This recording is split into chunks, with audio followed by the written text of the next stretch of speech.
할렐루야. 2021년 8월 30일 월요일 아침 기도회를 시작하겠습니다. 오늘도 하나님의 귀한 말씀으로 우리 자신을 돌아보고 기도함으로 복된 하루를 시작하는 우리 성도님들 되시기 바랍니다.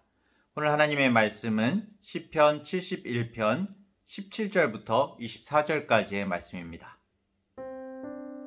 하나님이여, 나를 어려서부터 교훈하셨으므로 내가 지금까지 주의 기이한 일들을 전하였나이다. 하나님이여, 내가 늙어 백발이 될 때에도 나를 버리지 마시며 내가 주의 힘을 후대에 전하고 주의 능력을 장래의 모든 사람에게 전하기까지 나를 버리지 마소서. 하나님이여, 주의 의가 또한 지극히 높으시니이다. 하나님이여, 주께서 큰 일을 행하셨사오니 누가 주와 같으리이까. 우리에게 여러 가지 심한 고난을 보이신 주께서 우리를 다시 살리시며 땅 깊은 곳에서 다시 이끌어 올리시리이다. 나를 더욱 창대하게 하시고 돌이키사 나를 위로하소서. 나의 하나님이여, 내가 또 비파로 주를 찬양하며 주의 성실을 찬양하리이다. 이스라엘의 거룩하신 주여, 내가 수금으로 주를 찬양하리이다. 내가 주를 찬양할 때 나의 입술이 기뻐 외치며 주께서 속량하신 내 영혼이 즐거워하리이다. 나의 혀도 종일토록 주의 의를 작은 소리로 읊조리오니 나를 모해하려 하던 자들이 수치와 무한을 당함이니이다. 아멘. 어제 주일 말씀에 이어서 71편 나머지 부분을 오늘 말씀을 보려고 하는데요. 이 71편은 누가 기록했는지는 미상이지만은 앞쪽 70편이 다윗이 기록했거든요. 그래서 이어서 다윗이 기록한 것으로 많이 알려져 있습니다. 그 내용을 보면은 어제도 이야기되었지만, 주일 말씀에서 이야기되었지만은 이 시편의 기록자가 거의 노년이 되었을 때에 지은 시로 여겨집니다. 그런데 노년에 기도한 이 말씀, 이 내용을 살펴보면은 흔히들 기도하는 것처럼, 어떻게 흔히 기도할까요? 세상의 가치관에 의하면은 병에 걸려서 자식들 부담되지 않게 해주시고, 건강하게 살게 해주시고, 편안히 죽게 해주시고, 그런 식의 기도를 하지 않습니다. 18절을 보면은 하나님이여, 내가 늙어 백발이 될 때에도 나를 버리지 마시며 내가 주의 힘을 후대에 전하고 주의 능력을 장래의 모든 사람에게 전하기까지 나를 버리지 마소서, 이렇게 기도를 하고 있습니다. 다윗인지는 확실치 않지만 이 사람이 하나님께 소원하는 것은, 기도하는 것은 자신을 버리지 말아달라고 기도하고 있습니다. 그런데 이것이 하나님께서 자신을 에이 필요 없어 이렇게 버리신다고 해서, 하나님께서 나를 버리신다고 해서 두려워하는 것이 아니라 자신과 하나님과의 관계에 있어서 온전하지 않은 관계가 되면은 아무리 자신이 세상에서 잘된 것처럼 보여도 결국은 실패한 인생일 뿐이고 영원한 죽음이 기다리고 있다는 것을 알기 때문에 주님과의 관계를 온전히 지켜나갈 수 있도록 자신을 붙들어 달라고, 범죄하지 않고 하나님을 온전히 바라보고 살 수 있게 해달라고 기도를 하고 있는 것이죠. 늙어서 일을 할 수 없고 세상을 떠나는 그 순간까지도 자신에게 가장 존귀하고 가장 중요한 것은 바로 하나님과의 관계에 있다라는 것을 고백하고 있는 것입니다. 하나님과의 관계. 그런데 우리는 이 시편의 기록자처럼 죽는 순간까지 하나님과의 관계를 어떻게 하면 깊게 할 수 있을까? 이것을 고민하기보다는 어떻게 하면 노후를 걱정 없이 살아갈 것인가? 어떻게 하면 이 세상에서 걱정 없이 살 수 있을까에 너무 많은 에너지와 생각을 쏟을 때가 많이 있습니다. 오히려 이런 생각 때문에 정말 영원한 나라에 대해서, 하나님의 나라에 대해서 망각할 때가 많이 있죠.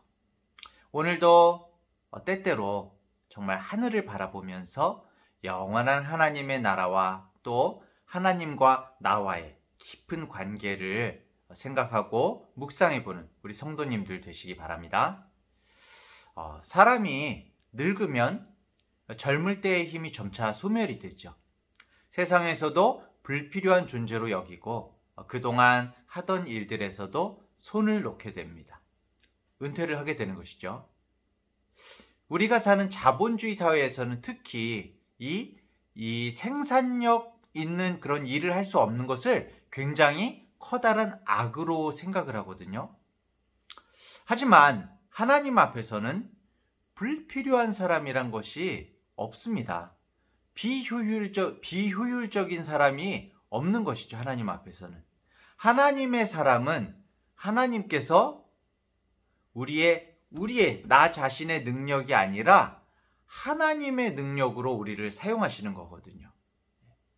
우리는 자신의 능력과 상관없이 나의 어떤 상태와 조건에 상관없이 하나님을 섬길 수 있고 하나님의 일을 할 수가 있는 것입니다.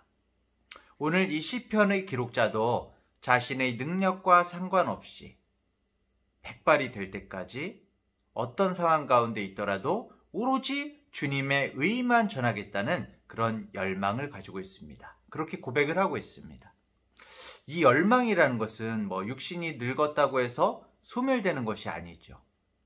성도가 주님의 의를 전하고 증거하는 것은 나이와 상관이 없는 것입니다. 건강과도 돈과도 상관없고 세상의 위치와도 관계가 없는 것입니다.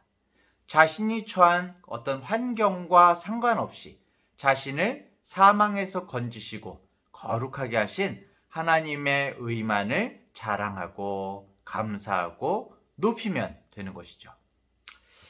오래전에 저희 고향교회에서 어떤 청년 형에게 들은 간증이 생각이 납니다. 굉장히 오래되었죠. 제가 대학 때인데 그 형이 열정을 잃었어요.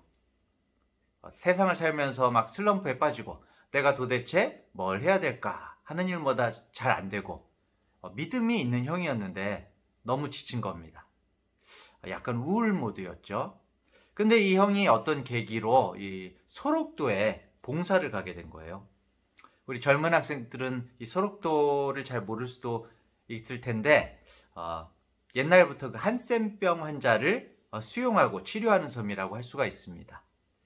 그래서 이 형이 그곳에 잠시 내려가 있게 되었는데 그곳에서도 이제 교회가 있는 거예요. 그곳에서 일을 돕고 그곳 병원에서 일을 돕고 그랬는데 그곳에서도 교회가 있어서 교회에 이제 예배를 드리러 갔는데 아마 지금은 거의 없을 거예요. 한센병 환자가 중환자들이 지금은 어떤 증상이 발현되고 막 이렇게 옛날에는 굉장히 증상이 심한 사람들이 많았다고 합니다. 막 이렇게 부분이 없고 그리고 다 마비되고 그런 사람들이 굉장히 많이 있었다고 해요. 지금은 아마 겉으로는 많이 증상이 없는 그런 복균자들만 좀 있을 텐데 어쨌든 그때만 해도 약간 고령이신 노인분들은 굉장히 상태가 심각한 분들이 좀 많았다고 합니다. 이 한센병이 감각이 없어지고 나중에는 몸 부분들이 움직이지도 않고 감각도 없고 그렇게 되는데 근데 이제 이 형이 교회 예배를 갔다가 어떤 이 노인분이 딱 들어왔는데 온몸이 다 마비가 된 거예요. 이 노인분이 다 마비가 되셔가지고 이렇게 어떤 침상 같은 데다가 이렇게 매져가지고 와가지고선 딱 내려놨는데 말도 못하고 온몸도 움직이지 못하니까 거의 식물인간 상태인 것이죠. 근데 이분이 단 한 군데 움직일 수 있는 게 요 손가락이 약간 까딱까딱 움직이더래요. 그러니까 앞에서 찬양을 하고 그러면은 이분이 손가락을 맞춰서 까딱까딱 합니다. 기도를 막 하면은 손가락으로 막 까딱까딱 이게 이제 이분은 기도하는 거예요. 막 손가락을 막 까딱까딱 합니다. 이게 이제 이분은 찬양을 하는 거예요. 이제 근데 이 형이 그 모습을 보면서 이상하게 와, 하나님은 살아계시구나 라는 감격이 밀려오더래요. 그리고 이제 나중에 저한테 간증을 했었죠. 하나님께서 그 노인분을 통해서 자신을 치유하시더라. 자신의 마음을 치유하고 마음을 다잡게 하시더라. 그런 얘기를 저에게 들려준 기억이 있습니다. 그 노인분은 아무것도 할 수 없지만은 손가락 하나로 하나님을 찬양하고 또 기도하고 주님의 의로우심을 전한 거죠. 자신의 남은 손가락 하나로 말입니다. 우리가 아무리 늙어도 아무리 능력이 없어도 우리가 가져야 할 열정이라면은 죽는 순간까지 십자가 복음만이 우리의 소망인 것을, 하나님만이 의로우시다는 것을 증거해야만 합니다. 능력은 하나님이 주시는 거죠.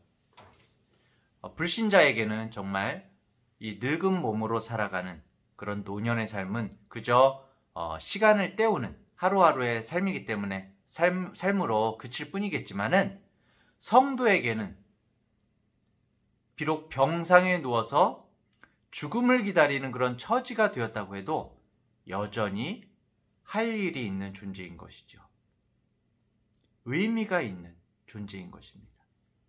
그것이 곧 언제 어디서나 하나님으로 즐거워하고 주님의 의의를 전하고 증거하는 것이죠.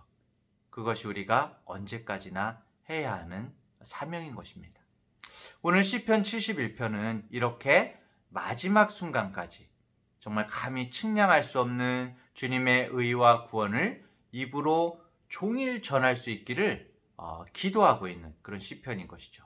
이러한 열망, 오직 주의 의만 말하고자 하는 열정에 붙들려서 살 수 있는 우리 모든 성도님들 되시기 바랍니다. 19절부터 24절을 보면은 이 시인이 비파로 수금으로 자신을 구원한 하나님을 찬양하면서 주의 성실하심을 노래하겠다고 고백을 합니다. 아직 고난이 끝나지 않았어요. 아직도 어려운 상황이고, 아직도 주변에 정말 악인들이, 원수들이 자신을 둘러싸고 있는 상황이지만, 모든 상황이 바뀌지 않았지만, 그런 상황에서도 하나님을 찬양함으로 하나님의 전능하심과 하나님의 주권자 되심을, 그리고 주님께서 넉넉히 나를 인도해 주고 계심을 찬양하는 것이죠. 하나님, 저는 이런 상황에서도 주님을 찬양합니다 하는 믿음의 고백을 올리고 있는 것입니다. 고난 중에서의 찬양. 사실 모든 일이 술술 풀려서 그냥 기뻐하면서 찬양하는 것은, 하나님께 감사하는 것은 너무나 당연하겠죠. 하지만 고난 중에도 하나님께 올릴 수 있는 그 찬양이라면 그것은 정말 하나님 앞에 특별한 찬양이 될 것입니다. 마음을 다해 올리는 참 예배인 것이죠. 하나님께서도 그 찬양을 더욱 귀하게 받으실 것 같습니다. 사랑하는 중앙대학교의 성도 여러분, 아픔과 어려움 가운데에도 주님을 바라보며 찬송의 하루를 사시기 바랍니다. 오늘 정말 이 말씀처럼 주님께서 힘과 능력을 부어주시고 우리 모든 성도님에게 소망과 기쁨을 허락해 주시기를 바랍니다. 오늘도 우리의 모든 조건과 모든 상황을 뛰어넘어서 크신 주님을 바라보며 의지하며 주님을 전하고 찬양하는 복된 하루를 사는 우리 모든 중앙대학교의 성도님들 되시기를 축복합니다. 다 함께 기도하시겠습니다. 제가 먼저 기도합니다. 하나님 아버지, 오늘 시편의 시인은 자신의 처지가 몹시도 다급하고 정말 힘든 상황 가운데라도 자신이 늙어서 쇠약할지라도 아무 능력이나 조건이 없을지라도 하나님을 전하고 하나님을 찬송하는 모습을 보았습니다. 하나님의 은총이 감격스러워서 정말 늙어 백발이 될 때에도 하나님의 은총과 하나님의 하나님 되심을 전하고픈 그런 소망을 갖고 있다고 고백을 합니다. 하나님 아버지, 하지만 우리의 지난 날을 돌아보면 우리 삶과 정말 신앙에 크고 작은 일이 있을 때 오늘 시편의 시인과는 달리 그런 일들을 통해서 하나님을 바라보고 하나님을 붙잡기보다 하나님과 세상을 원망하고 실망할 때가 많았음을 고백합니다. 하지만 주님께서는 그런 우리를 포기하시거나 외면하지 않으시고 그런 모든 과정들을 통해서 우리를 더욱 붙들어 주시고 긍휼히 여기셔서 지금 이 자리까지 인도해 주셨음을 생각합니다. 은혜의 주님, 우리도 정말 어떠한 상황과 조건 가운데에도 주님의 의로우심과 크심을 전하게 하시며 고난 중에도 주님을 찬양하는 믿음을 허락하여 주시옵소서. 오늘 하루도 주님께서 허락하신 우리의 삶의 자리에서 우리를 느슨하게 하지 않으시고 우리를 온전하게 가꾸어 가시는 하나님께서 우리의 삶을 통해서 나타나는 오늘 한날이 될 수 있도록 주의 복을 내려 주시옵소서. 감사드리며 예수님의 이름으로 기도합니다. 아멘.